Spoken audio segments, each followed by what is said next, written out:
Now we're live for real. And all that great banter that we just had, totally lost. Right. You know what? We'll just continue the banter, and we'll do some new banter. Some new banter. It'll be the same thing. So feels like a hey, we got heaven. How's it going? So I had to Gmail wanted to start like writing emails for me and stuff like that with its large language model chatbot. Hate that. I did not want it to do that because obviously I don't. But in order to disable that, I had to turn off all automated email sorting that comes with Gmail because it's all baked in now. So now that's terrible. Like, all the ad emails I get and stuff like that all are just regular emails. I just have the one inbox. There's no like promotions and like, you know how Gmail kind of like auto sorts stuff. All of that is gone. See, the problem is all these companies are trying to integrate AI, but it's like not ready yet. Well, it doesn't. You know what I mean? I mean, that's one problem. Yes, but one might also say it doesn't actually do anything. And as a result, it has no use case. So obviously, people don't actually want it in all their stuff. But tech companies like, you know, Meta and Google and OpenAI and all that, they're all leveraged up to their eyeballs in these crazy huge valuations, and stock prices are so like decoupled from actual product that any of these companies put out, and so they're just going to do whatever they want regardless of whether there is an actual product at the end or not, which sucks. That's true. Everything is just getting worse and worse and worse. But We just need to go back to paper everything. no, we just need to go to back to the internet of like 2012. Yeah. Like 2009 to 2014. That era of internet was like pretty all right. You could use Google to find things. We had more than the golden age. Yeah, we had more than 4 websites. Remember websites? Those were great. It was great. It would be much better if that's where we went back to, but that'll never happen. No, the cat's already out of the bag. Can't put it back in.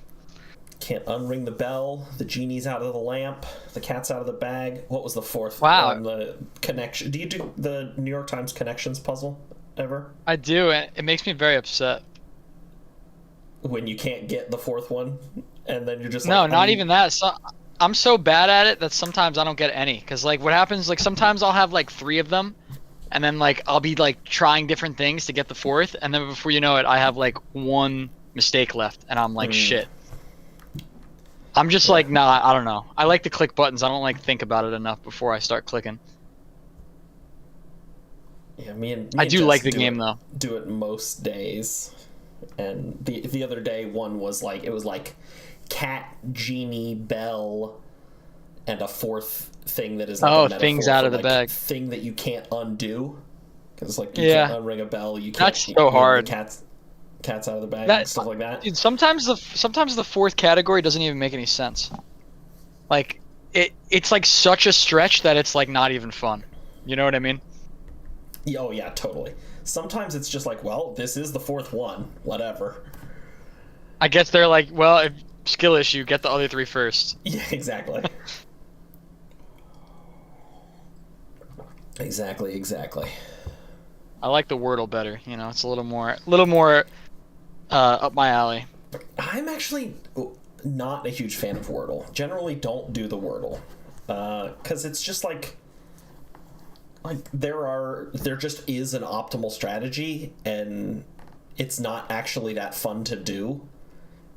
Yeah, I definitely get that. Yeah. Sure. Because like there is, I mean there's a way to get it.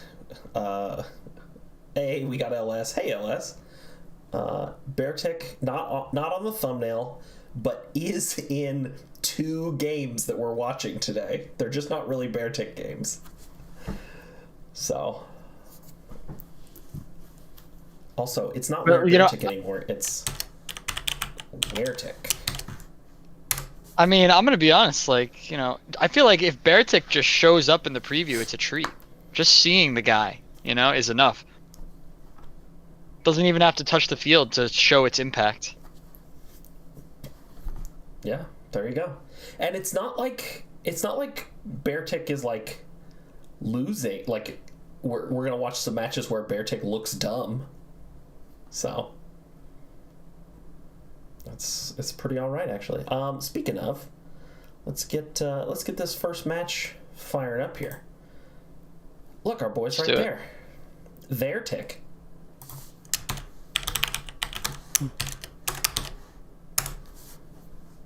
Excellent. So this is game 1 of Sly versus new coach XC Runner, and it's some pretty sweet stuff here to start us off. We've got, so we're gonna start with our Inteleon and Abomasnow, Frostmoth and Scraggy on the other side, and just gonna do some speed control to start off, right? If you hit your Rock Slide's awesome, but Rock Slide misses. If not, you just let them set up. It's all good. No problem, no problem. I like the Brick Break as like a you know, the lead wasn't Abomasnow plus Beartic, so it's not like a Slush Rush lead, something like that, where it's just going to be like super fast offense, kill everything. I really like leading the Frostmoth. Yeah, I like leading Frostmoth too, but the like Aurora Veil is like a real possibility with this kind of a lead, right? You do some setup, you know, maybe some speed control with the Icy Winds, maybe some big attacks. But yeah, the Frostmoth is a pretty good lead. Basically only having to worry about, like, I mean, even like close combat is neutral. You know, Rock Slide kind of a pain, but you know, it's not it's not stab moves or anything like that. So, and if it sets snow, which was exactly what happened, all of a sudden you have that natural ice buff to defense, which is nice. Exactly, like invincibly strong. And you know, Scraggy still getting it done in 2025. We love a Scraggy. And when you're dodging rock moves, it's working out really well. Yeah, totally, right? So, and we also, the Icy Wind preventing the Quiver Dance speed boosts, right? Yeah, that's huge. Look at how little damage that's doing with the Intimidate and the Ice boost on the Frostmoth. Yeah, it's tickling. So little. But, so here's the real hype. Woodhammer, get him dead. I like it. And then bulky enough to still live. Wow. Soak strats. Kind of forced into a protect there with the Rhydon. The Abomasnow. Oh yeah, now you just lack speed here in this endgame. Yeah, and there's just no speed left on XC Runner's side, basically, right? We maybe could have like a Scarf on the Rotom or something like that, but yeah, it's basically, you know, Sly spent the early turns dealing with the fast threats, and you know, it's a 1-for-1 trade, right? It's Abomasnow for Frostmoth, but with the 4 that XC Runner brought, that's considerably more than a quarter of the potential offensive output of that team. Yeah, this Inteleon's putting in work this game. Icy Wind, it's hitting Soaks, it's hitting Snipe Shots for 50% damage, and it hasn't taken any damage the entire game. Yeah, still got potentially a oh yeah, I love this too. Special Meteor Beam Lightning Rod Rhydon with a Discharge Rotom. That is so epic. Holy. This is a heat game, my god.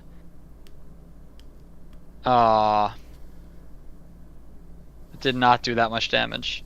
Turns out Rhydon special attack kind of sucks. Yeah, still pretty rough, even at +2, right? Even at +2, yeah. That was the stab Earth Power. It didn't even kill a Grumpig. I know Grumpig has high special defense.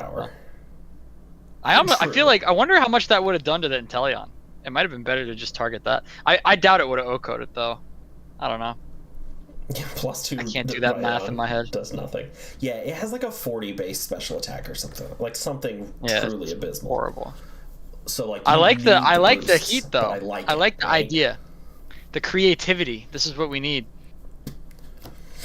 Especially like if it could have got like, you know, if Rotomo like catches a paralysis on one of the opponent's mons, and then, you know, they're both getting to go first. It's getting multiple discharge or lightning rod boosts. Like, I see the plan, and it's a sweet plan. Turns out, Sly just had a sweeter plan of Soak plus Woodhammer on faster Pokemon. Yeah, shout out to Grumpig too. Nasty Pot Grumpig. Love the setup. Cool game. Next up here, we got Dan versus Poosp. Dan's second weekly heat of the season, and I believe Poosp's first time on weekly heat. Nope. Poosp was in on last week, and I believe that's all. Yes, but yeah, it's Dan's second. So this is both of their second appearance on Weekly Heat, and we've got what's bringing the heat turned out to be a mistake, both in the sense that it was supposed to have been banned and wasn't, but also just like maybe we should have, even realizing that maybe we should have made it worth more, like cost more points. Yeah, like you know, Dusk here. Yeah, well, you know, this is the season heat from the moderators and the tier lists council for missing that one.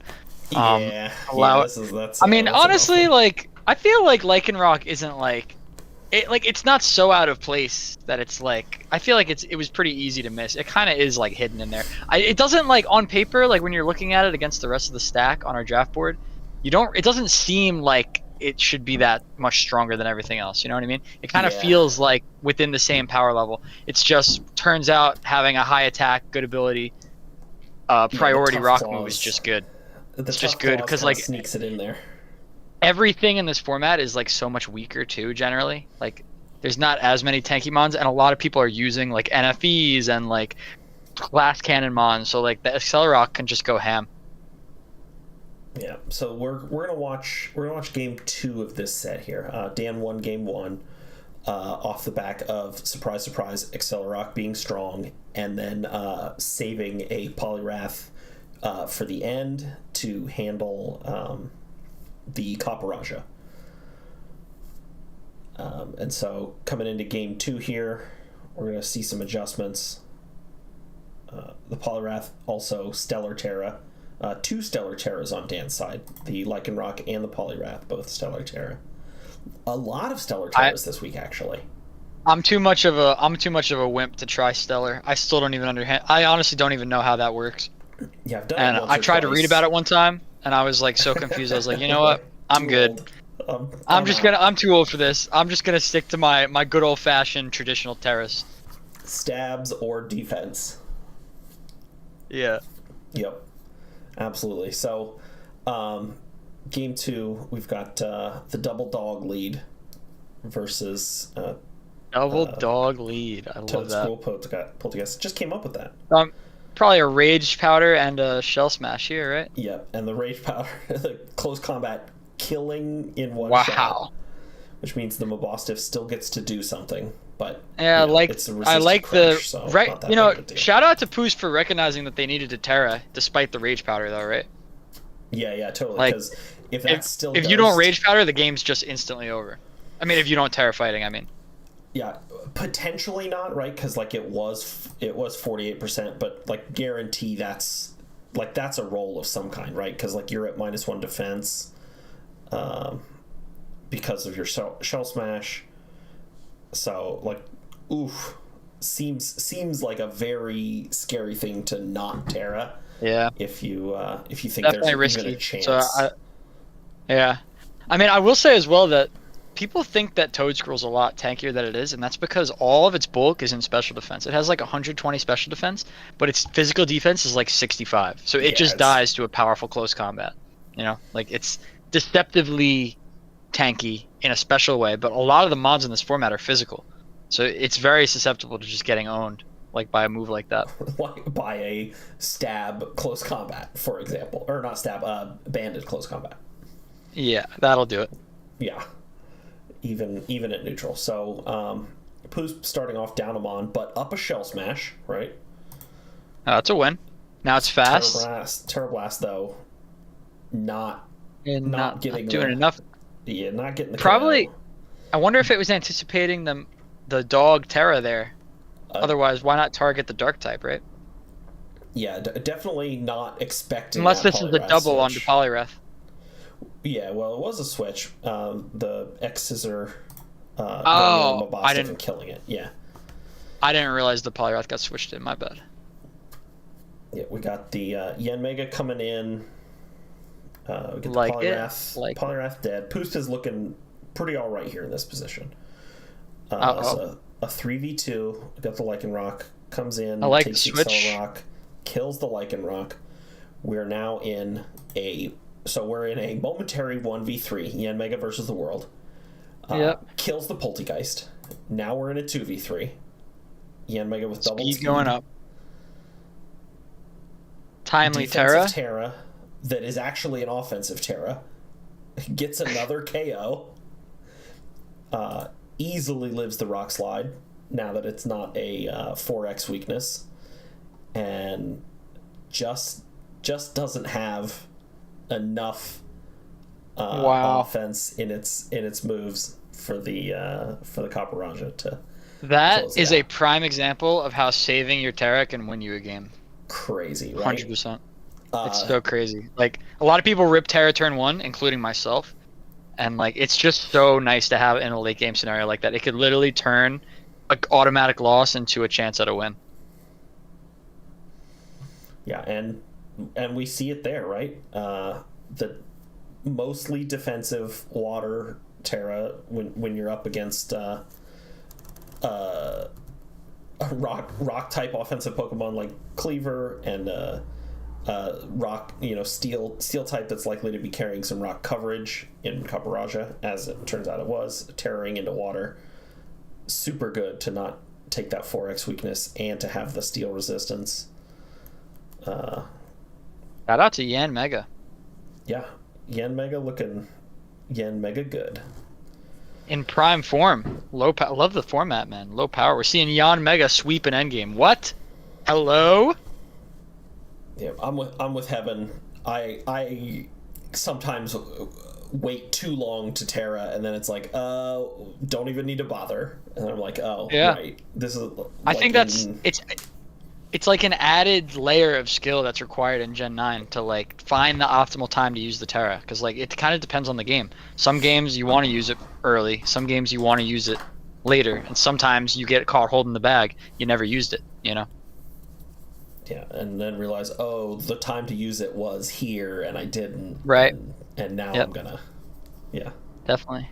I think that's honestly why I usually like end up using my Terra really early, because like I'm less confident. I'm more confident in that than saving it, because it's like it feels safer almost. Like I don't want to not use it later. Yeah, totally. It's also I'm more likely to use it early if like it's a part of my game plan, right? If there's like some specific reason. Yeah, exactly. Yeah, I'm much more likely to use it early, whereas when it's just like some good defensive Terras sitting around, I'll Terra what I need to, whatever. I might go the whole match and be like turn one, never Terra'd. Terra your Trick Room setter so they live and set. You know what I mean? Something like that. Yeah, it's like part of your plan. Like yep, exactly. All right. Barret exciting. I told you. Uh-oh. Twice here. Not only a Barret exciting. It's an LS. An LS Barret exciting. It's the Beartic. It's Himtic, as they said in the chat. Yeah. Although this not the Beartic game. This is game 2. LS has already won game 1. With Beartick? With Beartick, yeah. Wow. Yeah. So you're teasing LS by putting game 2 instead. No, I am recognizing that the more heat game was game 2. All right, that's fair. So, take a look at this. Yeah, Tactical Tom, a newcomer, got this. Also, yeah. Similar. Didn't Firefalls have this core in the last low tier season? Hitmonlee and Porygon. Hitmonlee, Porygon, yeah, it was. Rings a bell. Yeah, no Garganical in the last low tier one though. No, probably not. Probably not. All right, so we got a fake out here. We're trading fake outs. Big damage from the Hitmonlee, and I like this bulk up is pretty sweet because the expectation this Porygon can't set Trick Room because you're gonna fake it out. Chestnut is not gonna die to anything Hitmonlee's gonna do,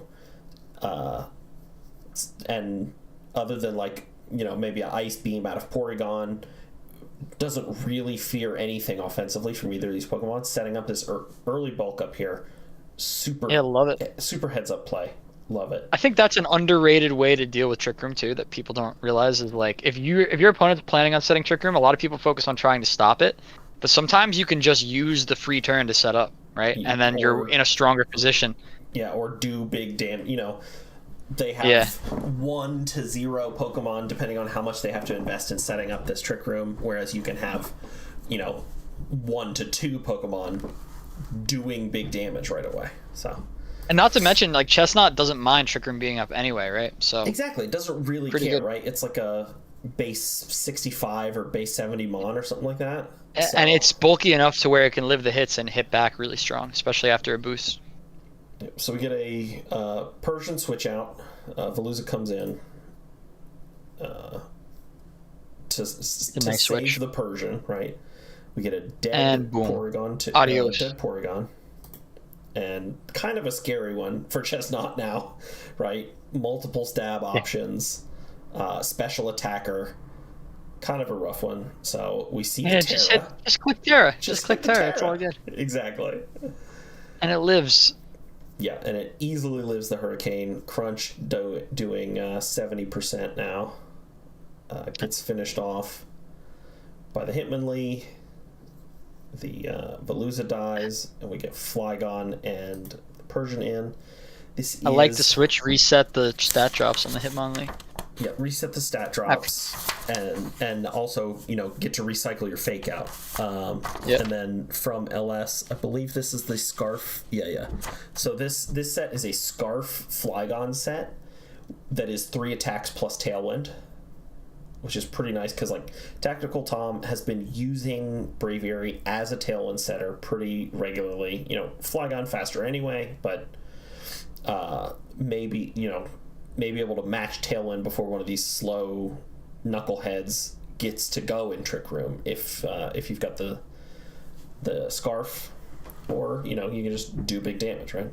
So we get another fake out here. Dragon Pulse finishes off the Braviary. Hitmonlee's going to come back in. And then we see the really sexy stuff. Last Resort. Water Gorg. This is Silk Scarf. Fake out Last Resort. Wow. Yeah. Wow. Silk Scarf Terra Normal. Fake out Last Resort. And now it's... this is how you deal with a Garganical, right? Just overwhelming offensive pressure.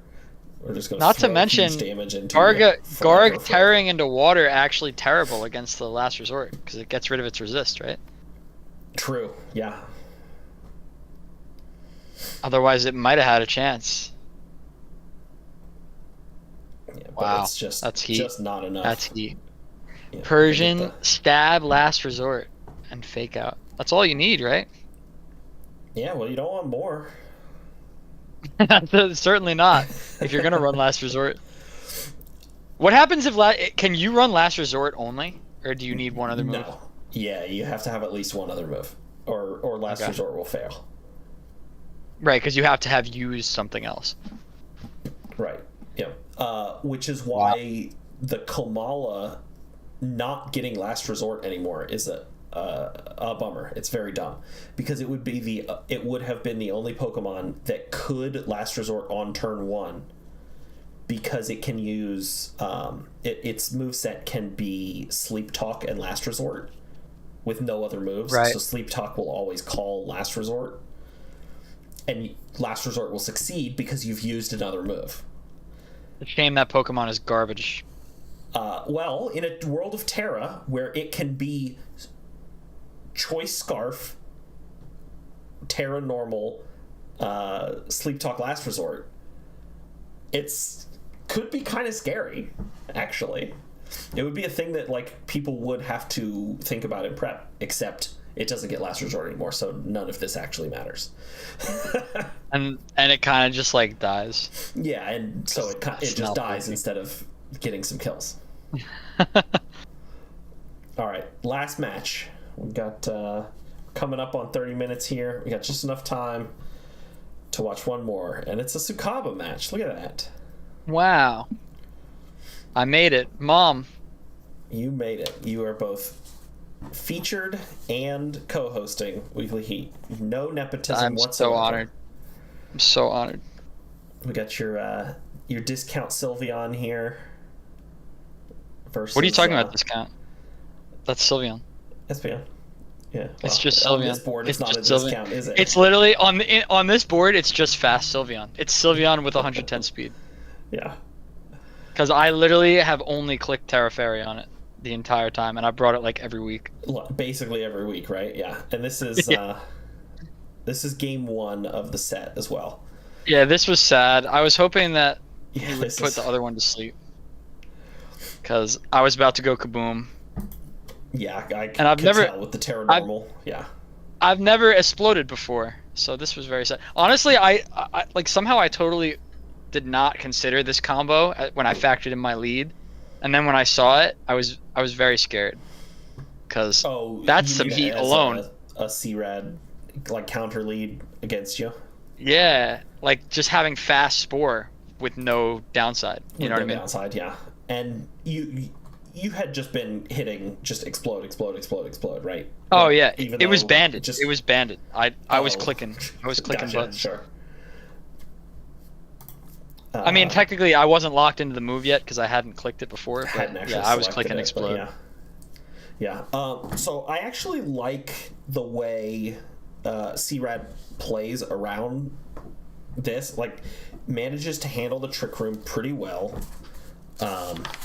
Doesn't, it almost seems like C-Rad was like, oh yeah, he's gonna explode on turn 1 for sure, so let's just put it to sleep and burn the Dusk Noir and then just grind through some Trick Room for a little bit here. And like, it seems like everything's coming up C-Rad, and then very fast scary offensive threat comes in.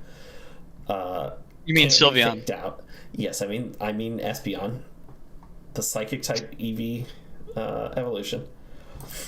But just finishes off the Hitmonchan. Big damage into the Weezing. Not quite able to get the KO with the Sludge Bomb, and then Drain Punch keeps it alive from the poison. Yeah, I had to do the Drain Punch. Yeah, not even in a 2v1 situation here at the end, and I don't believe this Houndoom has a Sash, so it's just going to be dead to the... oh, no, that's right, it's Mach Punch plus, yeah. And now we're in a 1v1, but there's no world in which Weezing beats Espeon. So, yeah, managing to keep the Espeon there for the end as a cleanup mon means it's a tough one for C-Rad in spite of playing the early turns, I would say, very well. Yeah, I think part of it was that like Weezing was very passive, right? Like I kind of just ignored it because once it clicked Burn or it clicked Will-O-Wisp and then it was just Sludge Bombing, and I wasn't really like, it wasn't threatening after that.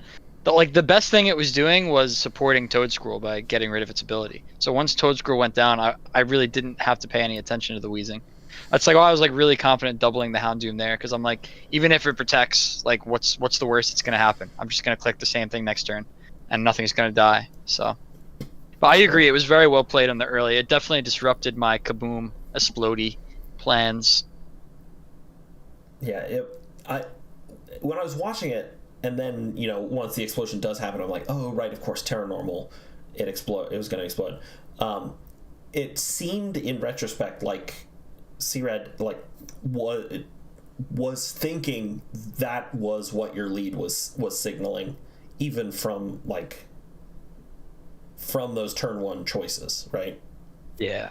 So yeah, well played to C-Red in spite of a loss. Yeah, and, definitely. It was a cool step. Welcome to the league. And hey, we just ignored the Terra Stellar again on the weekly heat on the Houndoom. It was a week of Terra Stellars. There's at least once again this week. I did not realize my moves would still be super effective against it because I had no fucking idea how it worked. So yeah. I just that's why I doubled it partially because I was like, I have no idea what that even does, but it worked out. Other good matches. So we'll do some honorable mention type stuff, right? We'll pull up the thumbnail so we can review the other matches that didn't make the heat but were still pretty sweet. Pop and Firefalls, that Torterra there. Watch it do some good shell smash stuff on Poppin's side. It's another. Oh yeah, that was crazy. That was a 1v3. Yeah, I thought for sure he was cooked. Yeah, another 1v3. And then suddenly also featuring the swamp. In that that had a swamp. Yep, that was a good one. The Camo versus Wotan, that Tentacruel, that was a game that got played today. I did watch it, but I had already pretty much decided on which matches were going to be in Weekly Heat at that point. But the Tentacruel was just unstoppable. It was just killing everything with no regard for the health and safety of its opponents. You love to see it. The Crawdaunt is Cruiser's Crawdaunt there doing some good stuff, and Cruiser getting their first win in the VBL. Congratulations. That's Jordan's Vaporeon, just much like your Espeon is really showing what a low tier format without a lot of special attackers can do. Jordan's Vaporeon showing what a bulky water type can do when there aren't a lot of ways to one or two shot it. And then the Dragalge from, I believe that's Ray's Dragalge, from the Heaven versus Ray match. Heaven with some good early speed control in game one, some smart moves, and a fun endure play that really changes the pace of that whole match. This week had a lot of good matches. Yeah, well, speaking of heat. This week actually has not all of its matches get played. And it's but the ones that were played were fire. That's the verdict here. And play your matches, everybody. Yeah. See, I feel like the problem is some people like wait till Sunday to schedule, and then they're like, oh wait, earlier in the week. Gotta schedule like Wednesday or at the latest, just like first few days of the week, just figure out at least when you're gonna play. Yeah, definitely agree, Heaven. When I started watching matches at 3:00 on Sunday and only 6 had been played, I was like, well, it's gonna be some of these 6, I guess. And a bunch more got played. We actually have, I think 12 matches have been played. I know one is scheduled for today at some point in the evening, or maybe tomorrow. One or two others. Yeah, I feel like it's been a trend this season where there's been a lot of delays, but usually they get done by Monday or Tuesday. Yeah, it's been all right, and it's not a season where we're doing a Swiss season where weekly standings need to be updated before next opponents can. It's not the end of the world, but it still would be nice for just for consistency to have them all in by Sunday. Yep. Yeah. Well, thanks for having thanks for having you. Thanks for joining me. That's what I meant. Thanks for joining me. Yeah, no problem. It was fun to go through some Pokemon matches. Awesome. You got any parting words? for the fans? Play your matches. Play your matches. My parting words is, yeah, I'm happy with player matches. Play your matches, everybody. Yeah. Enjoy your week, and we'll see you in the server. Looking